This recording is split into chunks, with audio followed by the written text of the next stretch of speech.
Installe-toi, prends ton café, car il faut que je te parle de la dernière sortie animée du moment. La saison 2 vient de commencer, c'est un vrai banger, alors laisse-moi te présenter aujourd'hui Solo Leveling. Bonjour à tous, j'espère que vous allez bien. On se retrouve aujourd'hui pour parler des 2 premiers épisodes de Solo Leveling saison 2 que je viens de regarder. J'ai envie d'en discuter avec vous pour pouvoir patienter un petit peu plus facilement jusqu'à la sortie des prochains épisodes. C'est quand même un fameux retour en force que Solo Leveling est en train de nous faire là, je trouve. L'épisode 13 qui est sorti la semaine passée était déjà fort prometteur. Remise en contexte, de l'intrigue, des enjeux, des dangers, saupoudré de combats épiques, magnifiques, l'animation, voilà, rien à dire. Et cette semaine-ci, l'épisode 14, il a enfoncé le clou. J'ai failli faire tomber mon téléphone.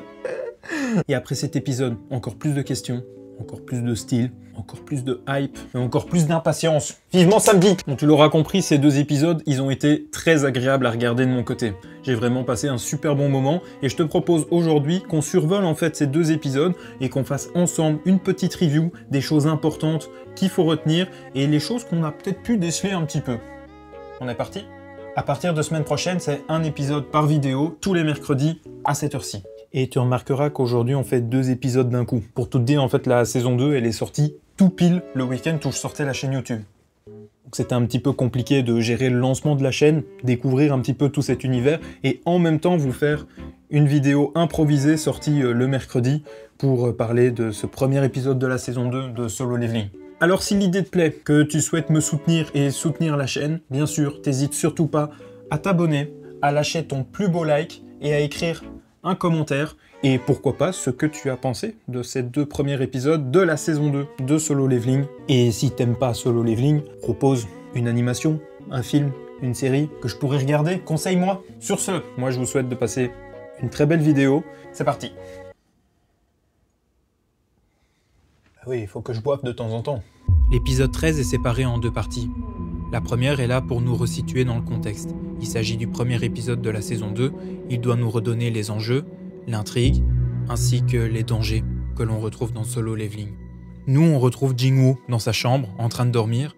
Il se fait réveiller par sa petite sœur qui s'inquiète de ne pas le voir arriver à la réunion de parents. Son professeur aimerait simplement faire un état des lieux de la scolarité de Gina, mais elle souhaite également avoir l'aide de Jinwoo concernant la meilleure amie de Gina, Sonji, qui depuis son éveil au rang E, sèche les cours et préfère se rendre dans les raids au péril de sa vie. Voilà l'intrigue de l'épisode. En parallèle, on retrouve Dong-soo, un rang S, qui revient en Corée pour venger son petit frère, mort mystérieusement dans un raid où seulement 2 faibles chasseurs ont survécu. Si tu te rappelles, il s'agit de Jinwoo et ce jeune homme qui l'accompagne dans les raids. Les noms, c'est du coréen, les gars, donc soyez un peu tolérants sur la prononciation. Hein. J'ai déjà du mal à avoir un bel accent en anglais, alors en coréen, vous vous doutez, ça va être compliqué. Jinwoo emmène la jeune fille dans le but de la dissuader de devenir chasseuse. Ils vont juste être là pour de l'observation, pendant qu'un rang A et son équipe sont là pour s'améliorer et faire leurs preuves dans leur guilde. Et c'est comme ça que l'on se retrouve devant ce portail bleu. C'est pas anodin. Et la deuxième partie de l'épisode commence. Le chapitre des elfes des glaces. L'épisode 13, il nous rappelle que dans Solo Leveling, un portail ne se passe jamais comme prévu, et que la menace, elle est toujours là. Là, on arrive dans un décor qui est complètement dépaysant. Les diaporamas de ces plans sont très beaux, je trouve. Ça rend vraiment bien, c'est très rafraîchissant. Ce côté blanc-neige avec la musique qui s'active à ce moment-là, le vent, on ressent vraiment la fraîcheur de ce lieu. Ça nous change, en fait, et ça fait vraiment du bien. Aussi, le blanc pur de la neige va contraster avec la violence du sang qui ne va pas manquer dans cet épisode.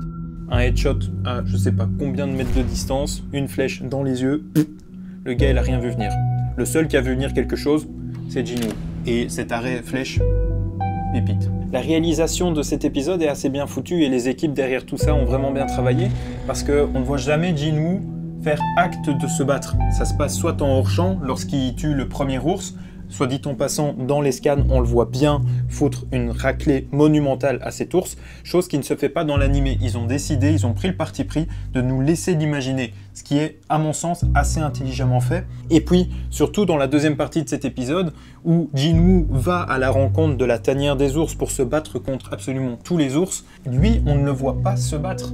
Il va juste ordonner à son armée de sortir de son ombre, et de se battre. Ce passage est juste masterclass et Crunchyroll le comprend très bien. Ils ont sorti la petite vidéo. Si jamais t'as pas Crunchyroll, t'as pas vu l'épisode, tu veux juste voir cette séquence, va sur leur chaîne YouTube. La musique est géniale, le sound design il est génial et il vient vraiment soutenir toutes ces phases un petit peu de slow motion, de ralenti où on va voir l'ours avec sa patte qui va venir taper contre les ombres. Là-dessus, je peux vous assurer que j'en ai vraiment bien profité. J'ai vraiment passé un très bon moment sur cette séquence-là. Je me suis dit, ok, ils ne se foutent absolument pas de nous. Et on arrive à ce fameux VS chef de meute Igris. Et ce combat, de nouveau, il est génial.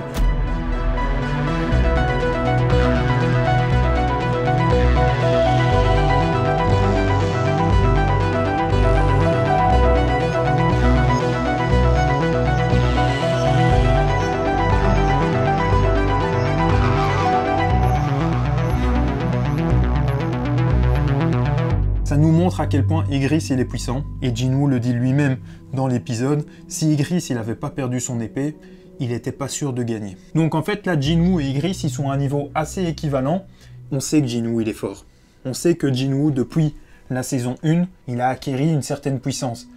Et pendant cet épisode, on nous la montre pas, mais on nous la fait ressentir. Et ça, j'ai vraiment bien aimé ce passage-là, et ça donne juste envie de se retrouver à l'épisode 14 pour pouvoir voir ce dont il est capable. Parce que oui, la menace, elle, on nous fait bien comprendre qu'elle arrive aussi sur cette fin d'épisode. Ces elfes qui ont décimé tout l'autre groupe, sauf ce fameux rang A qui, lui, va prendre la fuite pour essayer de survivre dans l'histoire. À cette séquence-là, on nous montre un elfe qui sort un petit peu du lot, lève sur son cheval.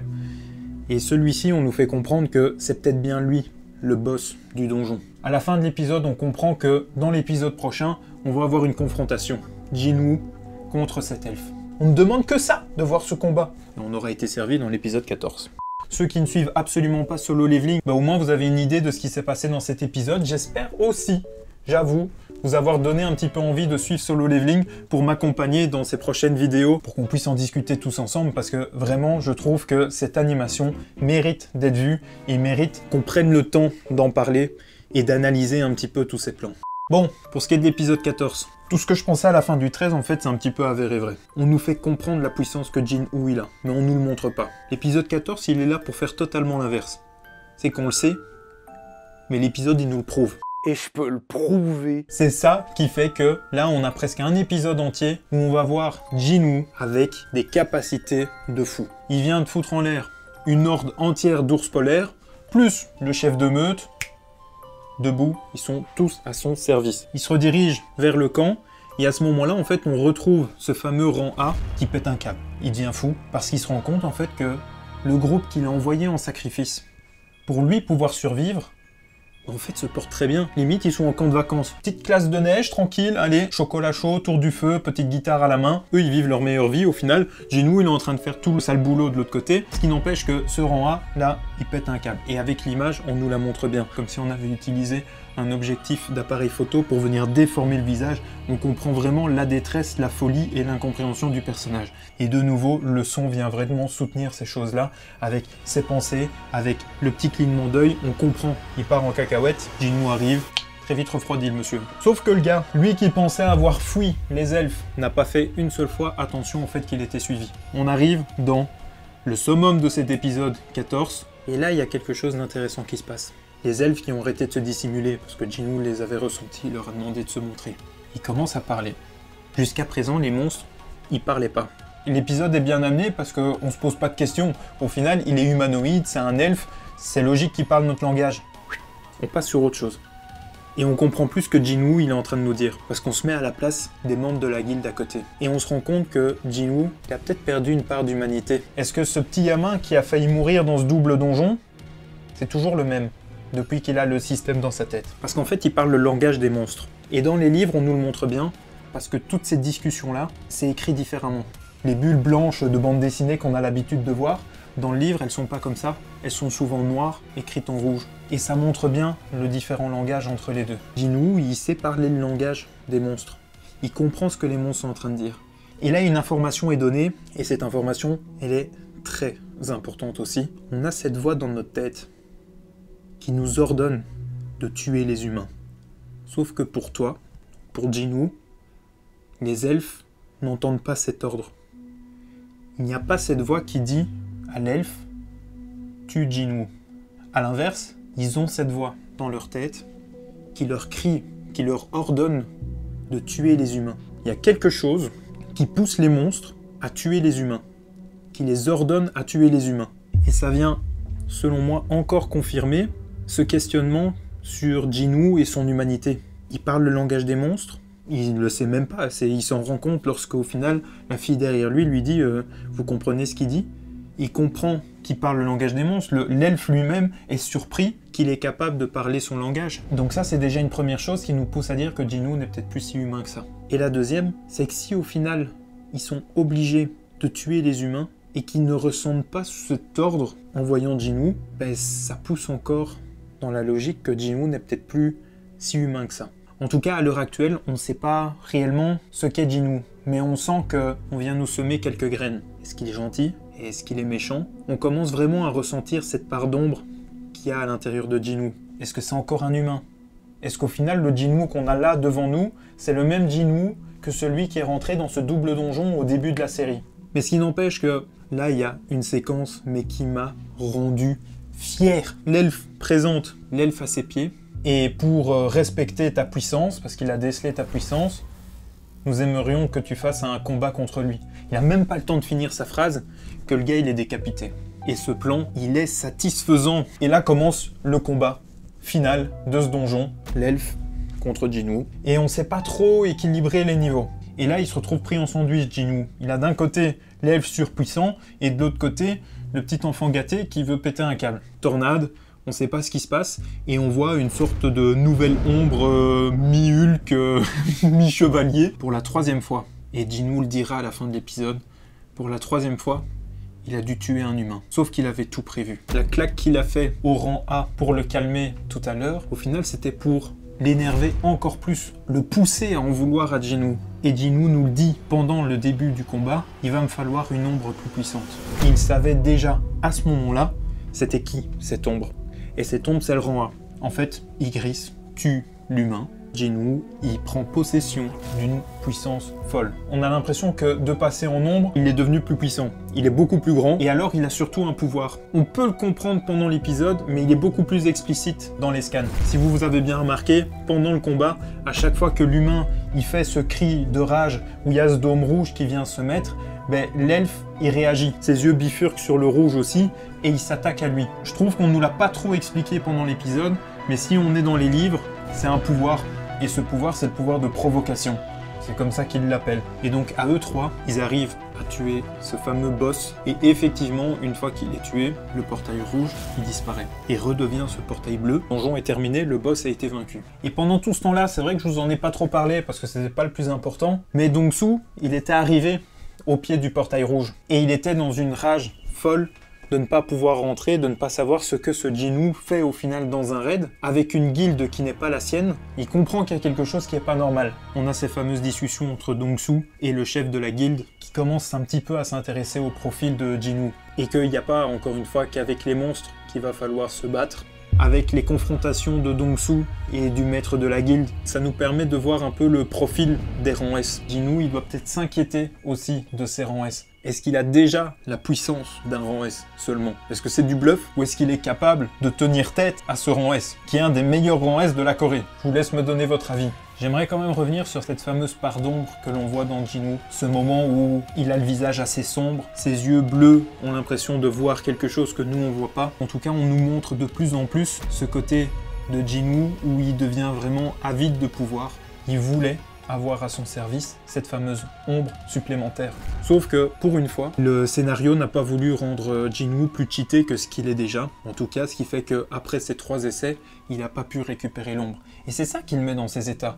En fait, il l'a juste mauvaise, il n'a pas pu récupérer cette ombre, et c'est pour ça qu'il tire la gueule lorsqu'il est sorti du donjon. À côté de ça, on notice quand même une nouvelle arme qu'il a récupérée, une nouvelle dague. Curieux de voir ce qu'elle va faire dans les prochains épisodes, elle aussi. Mais cette noirceur de Jinwoo, elle commence vraiment à prendre de plus en plus de place. On sent que notre personnage y change. Et j'aime beaucoup cette séquence où il est justement en train de réfléchir à tout ça au-dessus de son évier, et dans le miroir, on le voit avec ce fameux regard sombre. Je trouve que c'est très intéressant de voir cette part d'ombre qui est en lui. Et cette part d'ombre, elle part instantanément ou au moment où il entend la voix de sa petite sœur. Mais je trouve qu'il y a une question qu'on peut se poser à la fin de ces épisodes, c'est finalement, est-ce qu'on est en train de développer un héros, un anti-héros, un méchant? En tout cas, Jinwoo, il est ultra stylé, il a une puissance folle, il monte de niveau en niveau au fur et à mesure que les épisodes passent. Il va encore se passer mais une tonne de choses dans les prochains épisodes et je suis impatient de découvrir son développement aussi bien psychologique que physique. J'ai envie de voir ce qu'il va devenir. J'espère que vous avez aimé cette vidéo, j'ai vraiment hâte de découvrir votre avis de ces 2 épisodes, de cette vidéo dans les commentaires. Merci à tous d'avoir suivi cette vidéo, j'espère qu'elle vous aura plu. N'hésitez surtout pas à vous abonner si ce n'est pas déjà fait, à aller voir les autres vidéos de la chaîne, d'activer la cloche pour bien recevoir les notifications, et puis laisser un like et un commentaire. Moi je vous donne rendez-vous ici à la fin de cet épisode dans les commentaires pour continuer de discuter de Solo Leveling et des autres œuvres cinématographiques que l'on pourrait aborder tous ensemble. Je vous fais des gros bisous, passez une très belle fin de journée et au revoir.